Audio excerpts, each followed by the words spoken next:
We are rolling. We are on. Welcome in, everybody. I am so glad you are here with us today. Yes, a massive welcome to all of you, our amazing Sip and Talkers. Good morning, good afternoon, or good evening, depending on, whatever time zone you happen to be tuning in from right now.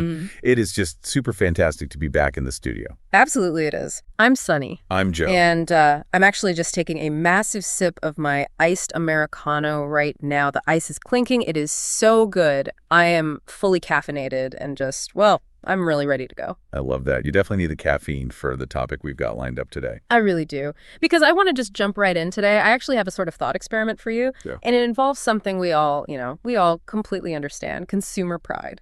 Oh, okay. Consumer pride. I am tracking.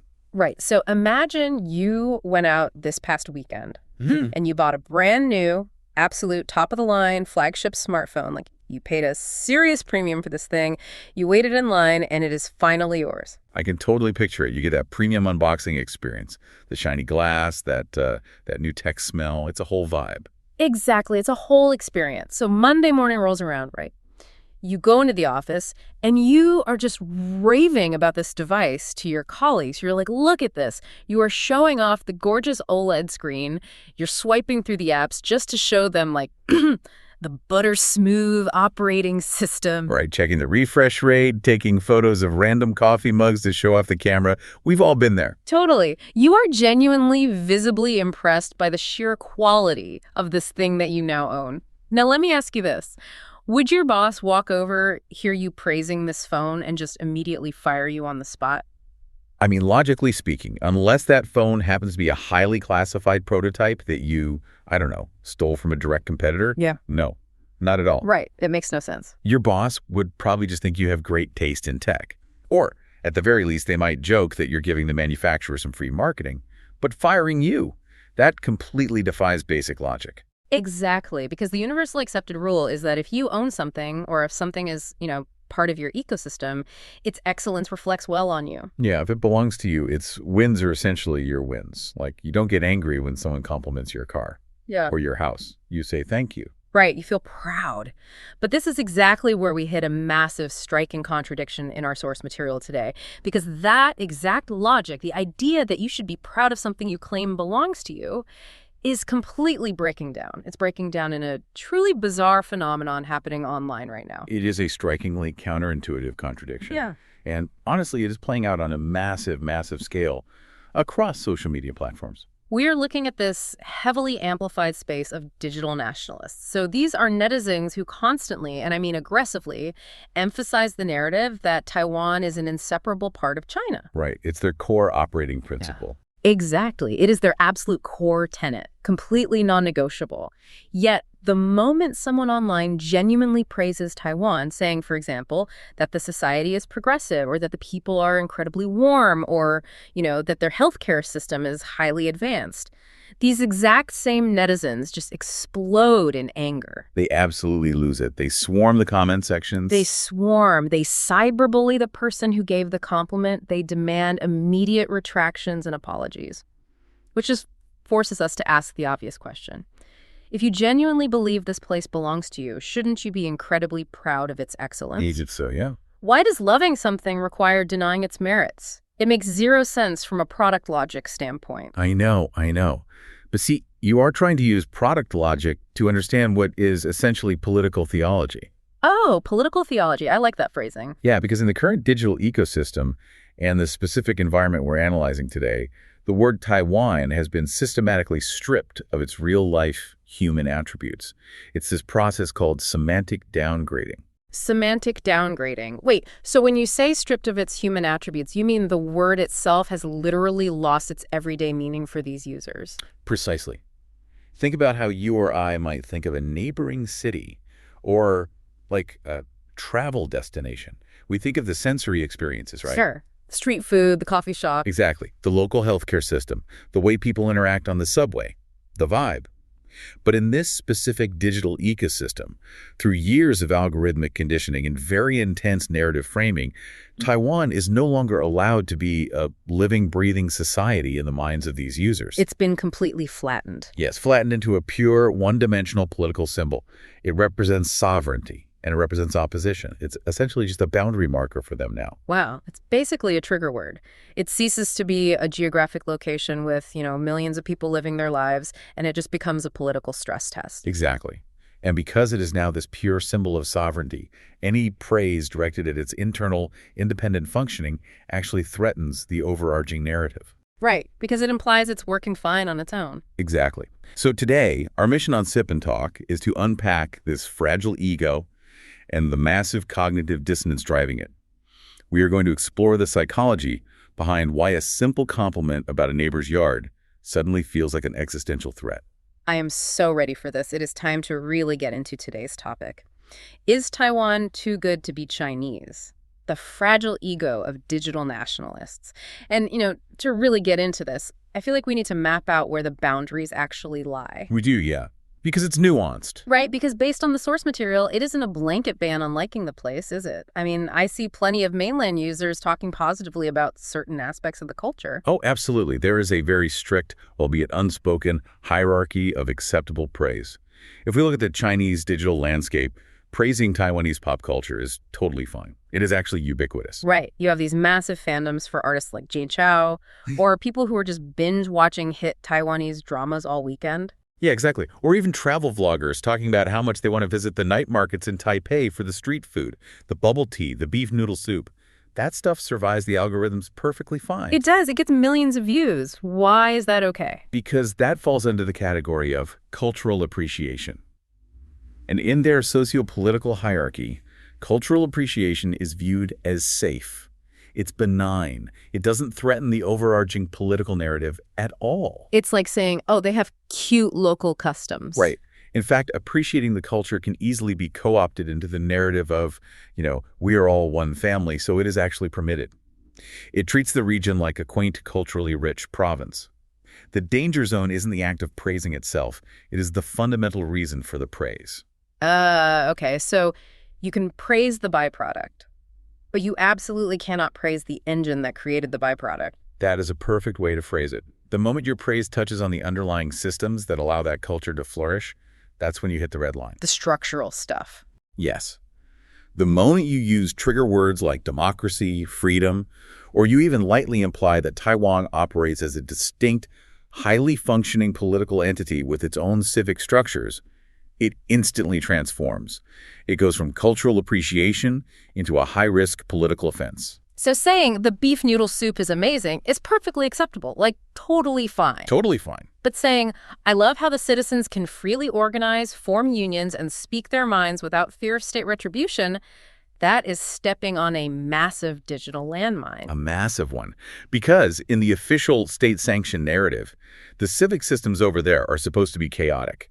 They're supposed to be manipulated, inefficient, and vastly inferior to the mainland system. Right, it's a binary. Exactly. So to praise their freedom is to directly contradict the state's central thesis of superiority. Let's bring in some specific real-world cases from our source material to really ground this. Because when you look at the timeline of actual events, it is just chilling how fast the system reacts. Oh, it's instantaneous. Take the vlogger Simon Yu, for example. Here is a creator who was literally just vlogging his travel experiences. He wasn't some political pundit. He was essentially doing lighthearted travelogues. Just walking around with a camera, showing the vibe. Right. But he made a video where he genuinely praised Taiwan's, quote, high degree of freedom. He merely expressed his personal observation about how the system there makes you feel free in your daily life. And the platform mechanic kicked in almost instantly. Beyond instantly. His account was initially suspended for 15 days on mainland platforms. That was the warning shot, like, hey, watch yourself. A digital slap on the wrist. Right.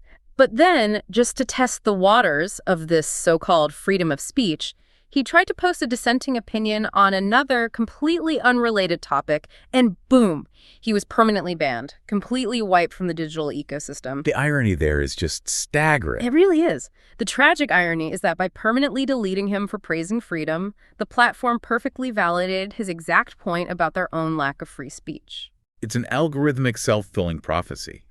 And, his case isn't isolated. When you cross from cultural appreciation to value comparison, the situations can escalate far beyond just losing your social media presence. Yeah, the digital consequences can literally bleed into the physical world. let's look at the case of the netizen named Lu, who goes by the handle vlog Xinsheng. This timeline is wild to me. Well, this case is intense. Walk us through it. So he was posting on YouTube. Now, YouTube is already blocked by the Great Firewall, meaning users have to actively seek out VPNs, virtual private networks, just to access the site in the first place. Right, so he's already operating outside the immediate approved domestic ecosystem. Exactly. He's on a blocked platform. And in a video, he casually mentioned his observation that Taiwan is a de facto independent political entity with its own different government. He was literally just stating a functional administrative reality. That's all it was. He wasn't even making a grand ideological declaration. He was just observing how the place physically operates in the real world. Like it has its own passports, its own military, its own taxation system, and its own elections. Facts you can just look up. Right. But because he stated that functional reality, the police physically showed up at his front door. They came to his house to, quote unquote, check the water meter. Yeah, and for anyone listening who might not be familiar with that phrase, checking the water meter is a deeply chilling piece of dark internet slang over there. It sounds so mundane, but it's terrifying. It really is. It refers to law enforcement showing up at your home under a completely mundane pretext, like checking your utility meters. But their real unspoken purpose is to interrogate you, intimidate you, or detain you for something you posted online. Wow. It is the physical manifestation of state surveillance entering your private sanctuary. It is terrifying. You make a YouTube video stating an observational fact about a neighboring administrative system, and suddenly armed law enforcement is standing in your living room. Just for stating a reality. And it goes even deeper into the actual code of the internet itself, right? Because our sources mention these social media tests conducted by users where they try to post neutral phrases just to test the algorithmic boundaries. Oh, the natural language processing tests. Yeah, those are fascinating. If you type, "I love Taiwan," the algorithm usually lets it survive. It is seen as neutral, maybe even appropriately patriotic in a territorial sense. Yeah. Like, I love this piece of our land. Exactly. The algorithm reads that as safe. But the second you type, "I love Taiwan's democracy and freedom," the comment is instantly wiped out. The algorithm literally scrubs it before human eyes can even review it. Because the natural language processing models are explicitly programmed to view those specific abstract concepts, democracy and freedom, in conjunction with that specific geographic location, as completely radioactive. But I really want to dig into the logic of why those concepts are radioactive. Because look, freedom is an abstract concept. It is a universal human desire. Why does complimenting a neighbor's yard, basically saying, wow, the air over there seems really fresh, suddenly feel like an act of treason to them? That's a great question. And if we connect this to the structural incentives of a highly controlled environment, it makes perfect, albeit very cynical sense. Okay, unpack that. In a system where the state dictates the parameters of acceptable life, praising another system's freedom is never just a compliment. It is inherently received as a comparative critique. You are holding up a mirror. Exactly. When you say they have so much freedom, the unspoken, echoing second half of that sentence in the minds of the censors and the algorithms they design is, and we do not. Wow, so it's the implication that gets you. Right. It crosses that very clear boundary from aesthetic appreciation into value comparison. And in an environment where the state's legitimacy relies heavily on the narrative that its system is the absolute best, most efficient, and most suited for its people, value comparison is heavily censored. You are simply not allowed to suggest there's a better way to structure a society. You know, it really reminds me of the tech industry. Like, if you are at a product launch for your company, you can compliment a competitor's choice of color scheme.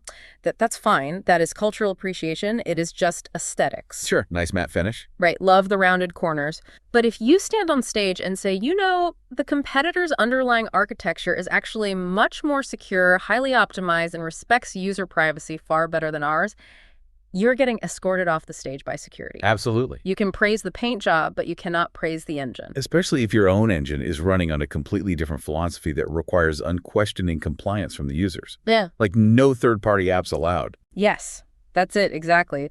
But, you know, the platform's algorithm is only half the story here. What's truly fascinating, and honestly kind of terrifying, is what happens when the citizens themselves internalize those algorithms, when they start policing each other. It isn't just top-down authoritarianism anymore. It is peer-to-peer. Peer-to-peer censorship. This is the shift into what political sociologists call popular nationalism. It is the privatization of censorship. And from the sounds of it, it is a much more volatile, unpredictable beast than standard government algorithms. Oh, without a doubt. It's like a digital panopticon. We're talking about digital vigilantes engaging in a sort of Hunger Games of social media. The state has effectively outsourced the enforcement of its red lines to the general public. And we have to ask why. Like, why do everyday citizens take up the mantle of the censor? What do they get out of it? Well, I think about it like a highly controlling parent. Okay, I like this. Lay it out. Imagine a parent who constantly tells everyone in the neighborhood, this child is mine, they belong to me, I control their future, they reflect my values, and they must obey my rules. Very strict. Got it. But the child is growing up, and the child starts showing a very independent personality. They have their own ideas, their own way of solving problems, their own distinct identity. A dystemic which the controlling parent already secretly resents. Right. Because it threatens their absolute authority. Exactly. Now, imagine a neighbor walks by and says to the parent, wow, your kid is so independent. They have such great ideas. They really think for themselves. I love watching them thrive. Oh, man. How does that controlling parent react? They don't beam with pride. They feel deeply humiliated. They feel like their authority is being openly mocked by the neighbor. And their immediate visceral instinct is to punish the child for not fitting the exact rigid mold they designed, and to scream at the neighbor for pointing it out. That analogy maps perfectly onto the geopolitical and social dynamics we are discussing. The parent feels exposed. Completely exposed. But to truly understand the digital vigilantes, the neighbors or the siblings in this scenario who join in the screaming, we have to look at the concept of loyalty signaling. Right. Why do regular people care so much? What is the incentive for an everyday random user to relentlessly attack a travel vlogger? It comes down to survival in a high-pressure environment. In an ecosystem fueled by intense, ubiquitous nationalistic narratives, people feel a constant underlying pressure to prove their loyalty. Neutrality is often viewed with deep suspicion. If you aren't with us, you're against us. Yes. If you aren't actively cheering for the narrative, you might secretly be against it. So human psychology dictates that the fastest, most visible way to prove you are one of us is to ruthlessly attack someone who steps out of line. It is a very dark, very aggressive form of virtue signaling. Wow. It becomes a loyalty competition. The logic is basically, I can prove I am the most patriotic person in this comment section by how aggressively I destroy this user who said something nice about Taiwan. Precisely. And this human instinct is being poured like gasoline onto the fire of modern algorithmic architecture. Recommendation engines, whether on Weibo, Douyin, or X, they do not care about nuance. They care about retention. Exactly. They're optimized for engagement. And nothing drives engagement like pure, unadulterated outrage. The algorithms reward extreme emotions, pile-ons, and tribalism with high traffic and visibility. It's a feedback loop. So the user who posts the most vitriolic, aggressive takedown of a perceived traitor gets the most likes, the most shares, and the biggest dopamine hit. The platform literally incentivizes cruelty. It pays you in social currency to be a vigilante. Yes. But I imagine the geopolitical climate plays a huge role in the intensity of this, right? Like, it wasn't always this bad, was it? It's a massive accelerant. 10 or 15 years ago, the environment was different. Cross-strait relations were more focused on economic integration and cultural exchange. Back then, a tourist posting a photo saying, I love the vibe in Taipei, would just get comments asking for travel tips or food recommendations. The golden era of safe cultural appreciation. Right. But today, the geopolitical atmosphere is incredibly tense. The rhetoric is combative. In this heightened state, neutral statements are weaponized. Every word is scrutinized for hidden meaning. So paranoia is at an all-time high. Yes. I love the vibe is suddenly reinterpreted by the digital mob as a coded political declaration of support for independence. The threshold for what constitutes an offense has dropped to the floor while the social punishment has skyrocketed. That is wild. So we see the behavior of these digital mobs. We see the cyberbullying, the mass reporting, the algorithmic outrage. But I really want to get inside their heads for a second. Chemically, psychologically, why does a compliment about a Taiwanese night market or like a peaceful, orderly election trigger an actual psychological meltdown? It goes beyond just performing for the algorithm, right? There is real palpable pain there. There is. And to understand that pain, we have to explore the deepest psychological driver at play here, which is cognitive dissonance. Cognitive dissonance. Let's define the mechanics of that for anyone who might be a little rusty on their Psychology 101 theories. Sure. So cognitive dissonance, originally theorized by Leon Festinger, is the extreme mental discomfort a person feels when they hold two contradictory beliefs, or when they're confronted with new information that completely shatters their existing foundational worldview. And the brain hates that. The human brain abhors this feeling. It registers as literal psychological pain.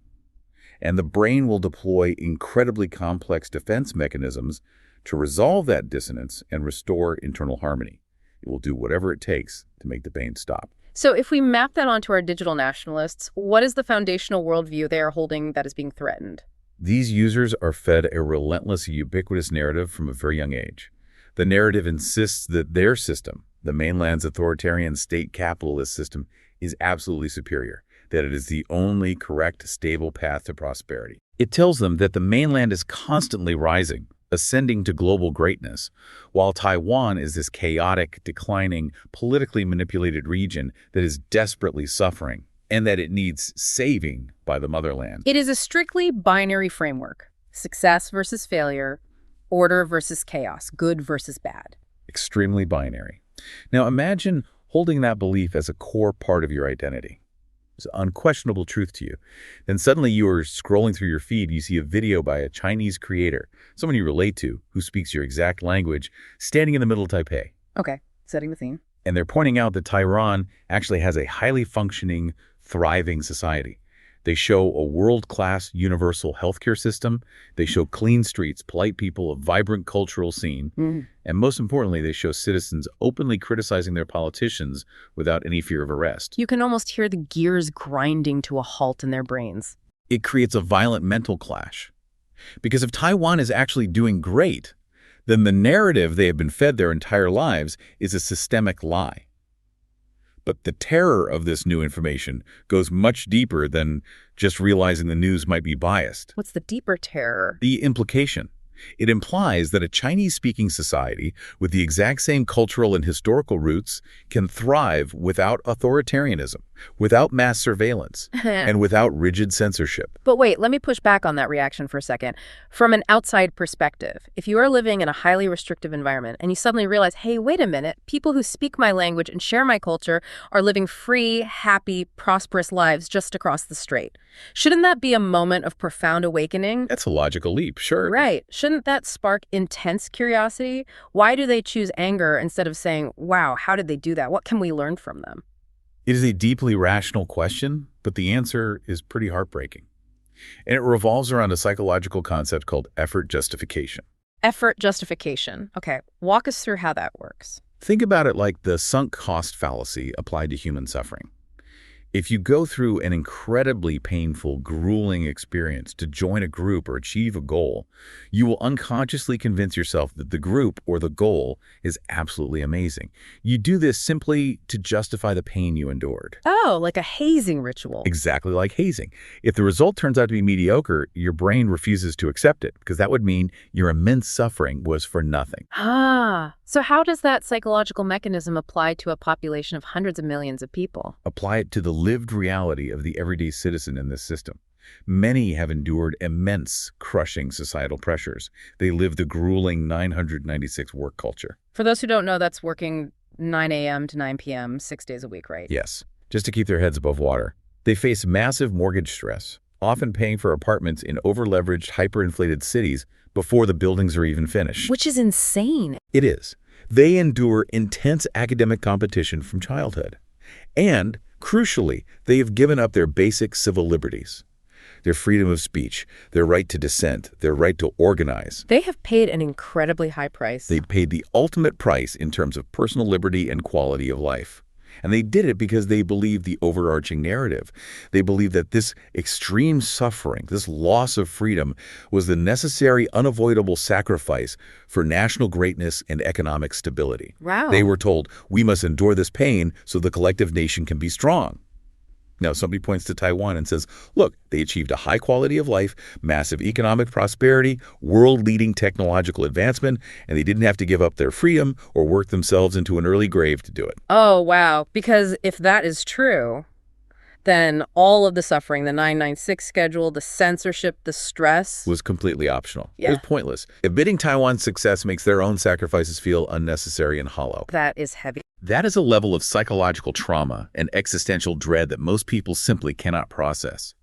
So to protect their ego, to protect the very foundation of their life's effort, they must attack the source of the dissonance. They cannot afford to be curious. Curiosity leads to the collapse of their reality.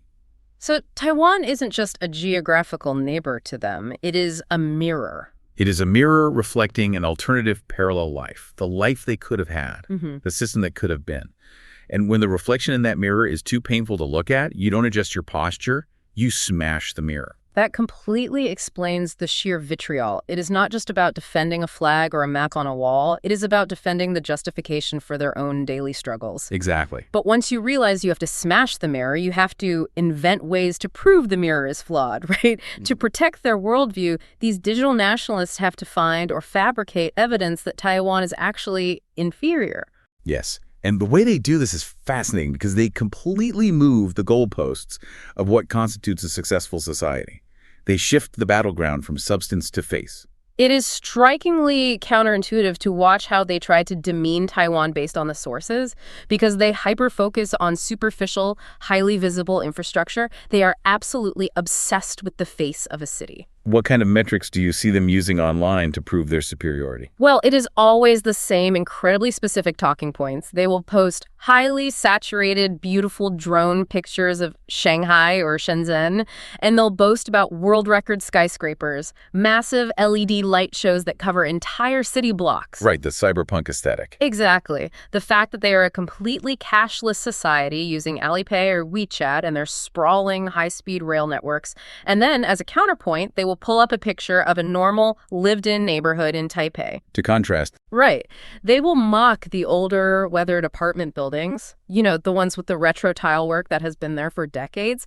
They mock the fact that people in Taiwan still use cash or physical credit cards in addition to mobile payments. And they constantly make fun of the casual, unpretentious way locals dress, like wearing flip-flops and T-shirts to the night market.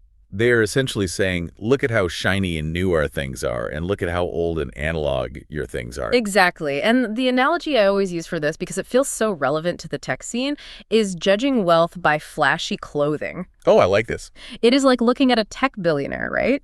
Like Mark Zuckerberg, who wears the exact same plain gray T-shirt and jeans every single day.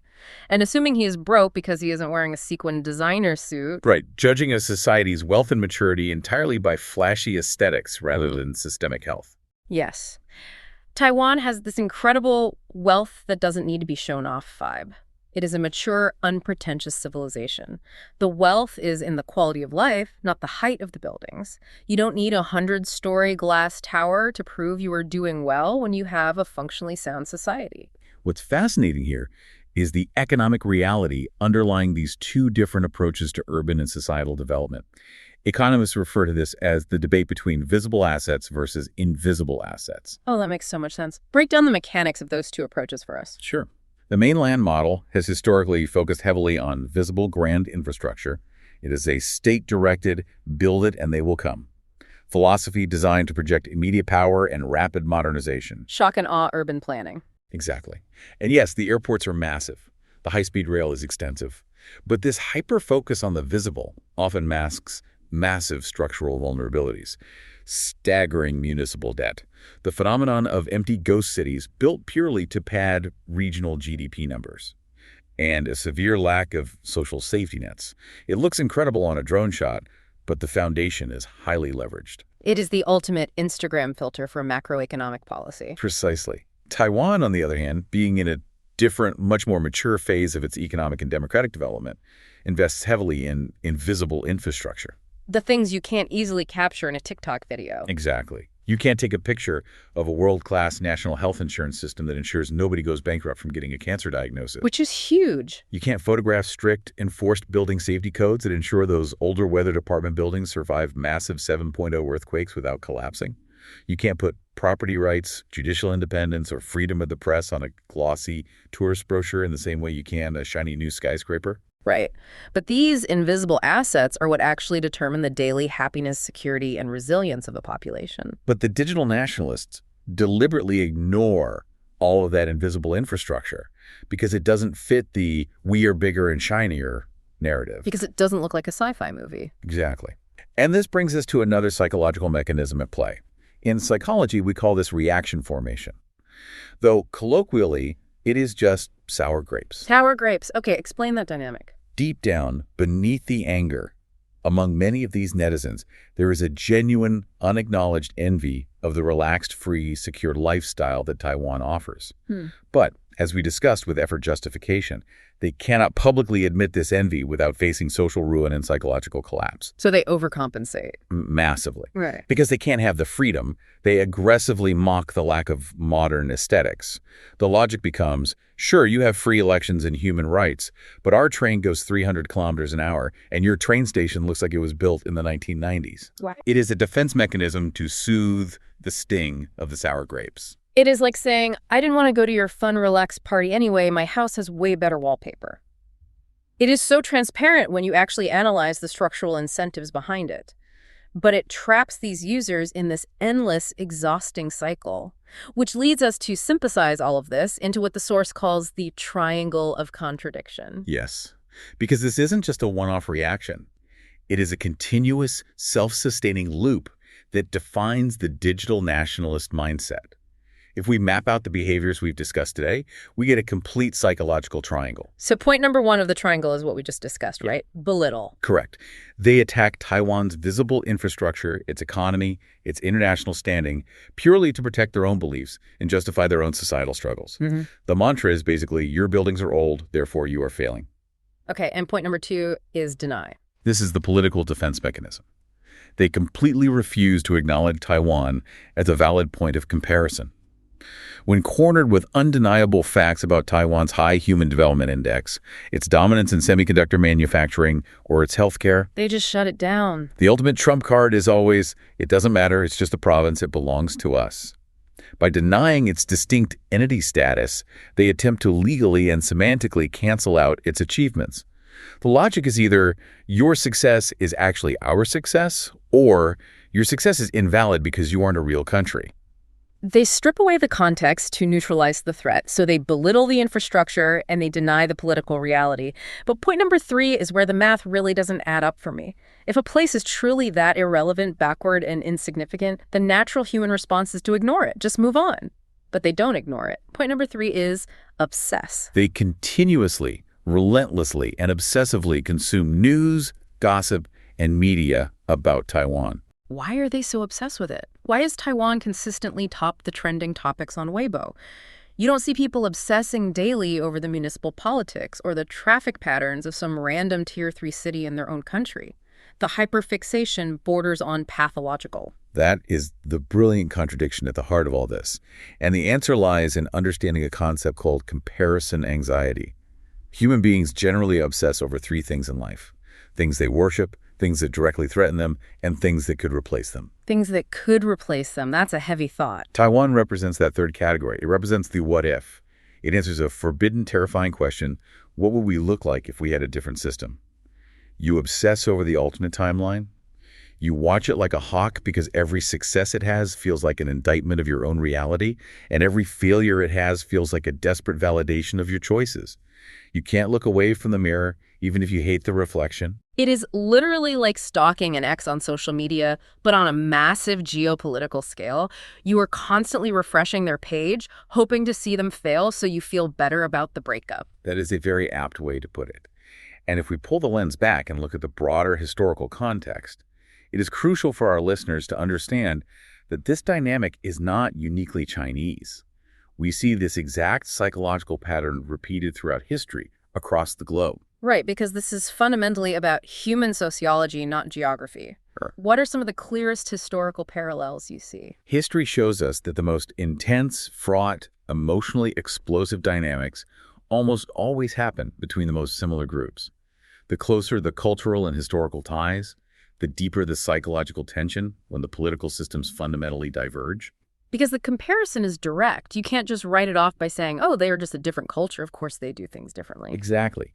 The variable of culture is removed, leaving only the variable of the system. Think about East and West Germany during the Cold War. Okay, classic example. The East German state apparatus, the Stasi, spent an enormous amount of energy obsessing over, belittling, and trying to block out the reality of West Germany's prosperity. East Germans would secretly watch Western television broadcasts, they called it Westfernsehen, and experience massive cognitive dissonance seeing fully stocked supermarkets while they stood in line for basic goods.